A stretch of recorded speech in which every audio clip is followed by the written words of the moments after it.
salue, bien-aimés de Dieu, dans le nom précieux de notre Seigneur Jésus-Christ, qu'il vous garde et qu'il vous protège à chaque instant de votre vie, alors que nous passons des moments difficiles dans cette période de pandémie. Je vois la main du Seigneur qui a gardé tout chacun de nous, et c'est pour cela précisément que nous sommes là, en train de manifester notre gratitude dans le worship time.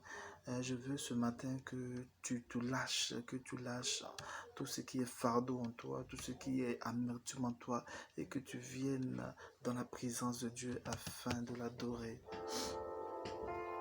Oh, nous te bénissons, Jésus-Christ. Alors que nous sommes présentement là et en train de te chercher, toi qui as dit, l'heure vient et il est déjà venu où les vrais adorateurs adoreront le Père en esprit et en vérité. Et c'est là les adorateurs que le Père recherche. Nous sommes présents ici, là, Père Tout-Puissant, pour te voir nous faire grandir dans l'atmosphère de l'adoration. Je veux, mon frère ou ma soeur, que tu ne regardes pas à ce que je dis, ne regarde pas à ce que je fais, mais que tu te plonges dans un moment d'adoration avec le Seigneur, là où tu sens que tu seras visité par lui, visité par son esprit. Je veux dire à quelqu'un cet après-midi que tu ne dois pas te laisser influencer par les penchants de ton cœur, ni les penchants de ce que tu as dans ta mentalité, mais que tu puisses placer ta confiance en l'Éternel des armées. La Bible dit que celui qui dort, le sommeil ne dort celui qui garde Israël. Jean dit, lorsque je l'ai vu, je tombais comme mort, parce que lorsque Jean l'avait vu, il était d'une beauté éclatante et à la fois effrayante. Or, l'ange a dit à Jean, il dit, garde-toi de te prosterner devant moi, car je suis ton compagnon de service. Nous servons un seul Dieu. La Bible dit qu'il y a 24 vieillards qui jettent leur couronne. Ils ne regardent pas à ce qu'ils ont, ils ne regardent pas à la richesse qu'ils ont, ils ne regardent pas à l'autorité qu'ils ont, ils ne regardent pas à la gloire qu'ils ont, mais ils laissent tout cela et ils viennent se prosterner, ils viennent se mettre à genoux, ils viennent se mettre couchés devant le trône de Dieu. Pourquoi? Parce qu'ils ont compris une chose, que le trône de Dieu est plus important que n'importe quoi. Oh Père, nous voulons nous coucher devant ton trône ce matin. Nous voulons nous coucher devant ton trône ce matin.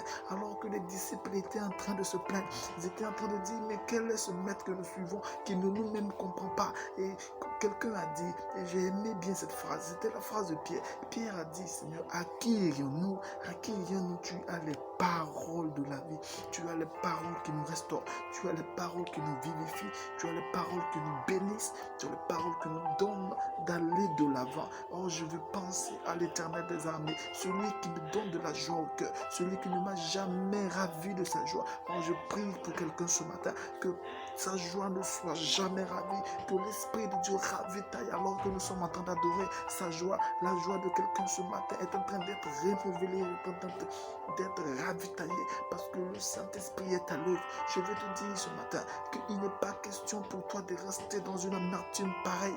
Il n'est pas possible pour toi de rester dans une désolation pareille. L'Éternel est dans son Saint-Temple, que toute la terre fasse silence. Je crois en un Dieu qui est merveilleux et qui est puissant. Lui qui a les montagnes dans ses mains, lui qui a les collines dans ses mains. La Bible dit à l'Éternel, les cieux, il a donné la terre aux fils des hommes. La Bible dit qu'il fait de la terre son marche-pied et le ciel est son trône. Qui est comme lui et qui peut faire les choses qu'il lui fait? Oh, lui est l'être grillé, il est l'être incréé, lui qui n'a pas de commencement ni de fin de jour, celui-là qui est resté fidèle à sa parole. Nous pouvons changer d'un moment à un autre, nous pouvons être alpha, nous ne pouvons pas être oméga, mais lui il est le commencement, il est la fin, lui qui commence une œuvre et il achève toujours cette œuvre. Nous sommes trébuchants, nous trébuchons souvent par nos paroles, par nos pensées, mais la Bible nous dit que ce Dieu que nous servons, il n'est pas un homme pour mentir, nous le fils d'un homme pour se repentir. Ce Dieu-là, il est fidèle à sa parole et il a accompli sa parole en toute honnêteté. Oh, je veux penser à sa fidélité. Lui qui m'a pris des ténèbres et qui m'a envoyé à son admirable lumière. Koro tu chavaille que l'ore piquante. Les dondo maillon te soudi par la beaucoup chavi. Et n'aimé de provos. Oh frère, bien-aimé, je veux que tu l'adores ce soir. Je veux que tu l'adores ce matin. Je veux que tu l'adores à chaque moment de ta vie. Car ta vie ne tient qu'à un souffle. La vie de l'être humain ne tient qu'à un souffle. La Bible dit, oh, en réalité, en l'homme, c'est l'esprit, selon que le dit le livre de Job. En réalité, en l'homme, c'est l'esprit. Si en toi, tu as l'esprit, alors ton esprit te permettra de monter dans des dimensions de l'adoration ce soir. Et je veux te donner non pas une mauvaise nouvelle, mais la bonne nouvelle, c'est que Christ agrée ton adoration ce soir. Oh, je veux que tu montes en adoration, que tu bâtisses un autel. Jacob a bâti cet autel. Il a rencontré des anges et il a appelé ce lieu El Bethel. Il a vu des anges monter et descendre. Alors que Jésus était baptisé, il est allé se mettre dans le désert. Et là, il était revêtu de la puissance de Dieu. Cet homme qui était un vrai adorateur. Le signe de l'adoration qui reposait sur lui. La Bible dit que David était l'homme selon le cœur de Dieu. David était un homme plein d'adoration. Il dit, moi et ma maison, nous servirons l'Éternel. Oh, nous ne brûlerons aucun de ses bienfaits. David était un homme qui louait Dieu avec sa harpe, avec sa lutte, avec ses tambourins. Oh, il avait des instruments et qu'il mettait à part pour le service de Dieu. Frère, aujourd'hui, il n'était pas une question d'instruments. Il y a maintenant plusieurs instruments qui peuvent jouer de la musique d'elle-même, alors qu'il n'y a même plus le concours des hommes. Oh, je veux ce matin que tu puisses considérer la présence de Dieu dans ta vie, considérer le feu de Dieu dans ta vie, et tu commences à manifester cette gloire, manifester cette authenticité qu'il t'a donnée. L'authenticité que tu as, c'est de l'adorer. Elle dit que c'est nous qui sommes bons, nous mauvais. Nous pouvons donner des choses plus bonnes à nos enfants. Et lui qui est celui qui connaît nos cœurs, celui qui connaît nos vies, à plus forte raison lui, combien ne nous donnerait pas-il ce que nous désirons? La Bible dit que nous recommanderons nos sorts à l'Éternel et il agira. Je veux que tu bénisses le Dieu là qui est tellement fidèle. Il est le Dieu de la prospérité.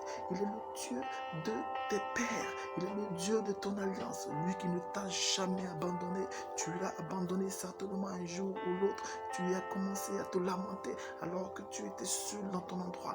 Oh, je me rappelle des jours où je vivais une solitude sans pareil et j'ai rencontré ce Dieu-là, lui qui m'a fait sourire, qui m'a fait sortir de ténèbres, lui qui m'a envoyé dans une atmosphère de gloire. Et aujourd'hui, je ne suis pas sans ignorer que sans lui, ma vie n'a pas de sens. Sans lui, ma vie n'a pas de sens. Sans lui, ma vie n'a pas de sens. Je ne prends pas de recul, j'avance avec lui parce qu'il est mon Dieu, parce qu'il est mon roi. Et je ne pourrai pas m'asseoir et regarder les hommes l'adorer parce que moi aussi, j'ai le fardeau de cette adoration. Et je veux que mon frère, ce fardeau-là t'impacte. Je veux que ce fardeau-là te donne de l'allégresse à adorer Dieu avec une ardeur spirituelle, avec une volonté spirituelle, avec un esprit qui se lève vers le trône, un esprit qui se lève vers le trône. Oh, je sens l'atmosphère chargée de la présence de Dieu, que l'Éternel des armées diversifie maintenant tout ce que tu avais comme sujet de prière, qu'il relâche maintenant comme exaucement dans ta vie pendant que tu es en train de l'adorer. Parce que l'heure vient et elle est déjà venue où ce ne serait pas sur cette montagne à laquelle tu as l'habitude de prier que tu adoreras. Mais l'heure vient où elle est déjà venue où la montagne sur laquelle tu devras adorer, c'est la montagne que le Saint-Esprit aura bâtie pour toi. Si tu n'as pas un hôtel de prière, tu ne pourras pas élever un hôtel de prière. Si tu n'as pas un hôtel de prière, tu ne pourras pas élever des prières vers le Seigneur. Tu ne pourras pas élever une adoration vers le Seigneur. Alors fais monter un parfum de bonne odeur. Que ton cœur monte vers lui. Non pas que tes lèvres montent, non pas que tes mains montent, non pas que tes yeux montent, non pas que ta voix monte, mais que ton cœur monte vers lui. Oh, l'Éternel veut agréer quelqu'un ce matin. Marorevi shobrajte letifika. Anderevi suzubraja faite lorifika babut. Ina mama shababunta fe. Lidovora la vita sai comande para la viscio per la vita fa in mande prosuskova hat Je veux bénir le nom du Seigneur parce qu'il est fidèle et il est merveilleux. Et shalom à vous. J'espère que vous êtes bénis là où vous vous trouvez. C'était le worship time, le temps mis à part pour donner à Dieu ce qu'il mérite, l'adoration, ce qu'il mérite, l'élévation, ce qu'il mérite, la gloire. Alléluia.